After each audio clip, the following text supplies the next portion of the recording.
if we go to Rraareq, and you kind of see how I'm navigating through Banner. You don't even have to, in the Banner 9, you don't even have to type the whole form in. I'll go back and show you.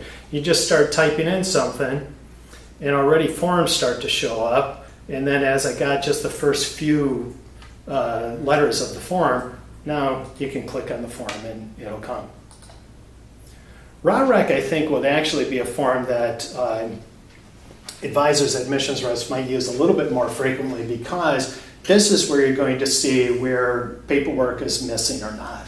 So on the left-hand side, you will see what's a description of the documentation that's missing for a particular student or not. And then you see status. This status, honestly, most advisors, admissions reps can ignore this column, because we have in financial aid probably 10 or 15 different statuses that we use that column for. The column you want to look at, this one right here, satisfied or not. Is it satisfied, yes or no? Because if, in this case, with this student, everything is satisfied, well then, that student's all set. All their paperwork is all done. And so all the funds would be able to pay out. So what's missing?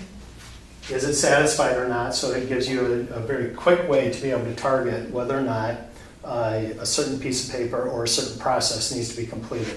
This last column is very interesting, because you see where we have certain funds listed. So this particular tracking code, the NCAA eligibility certification, is tied to this fund, which means if this is not satisfied, if this column says no or N, it applies to only that fund.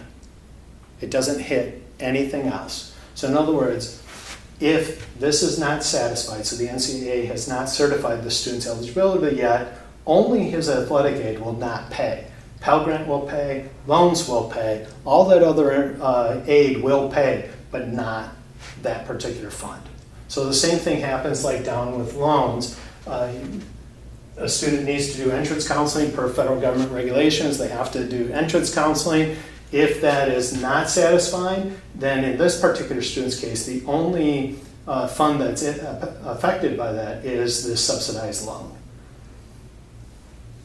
If there's nothing in here, if there's no fund code listed, then whatever document is missing would affect everything on that student's account. And then nothing will disperse until the student satisfies that process. But Rraareq will tell you exactly what's missing by looking at that column. And you'd be able to guide the student into what the next steps are in order to satisfy whatever needs to happen, whatever process. Now, in terms of communicating with students, a student, if they log into the self-service banner or through the emails that we will send them through financial aid, we do give them links to the different processes, and that is all coming straight out of Rraareq. But through Rraareq, you'd be able to see, especially with that column right there, what's missing, what's not. In this particular case, everything is satisfied. Student's good to go.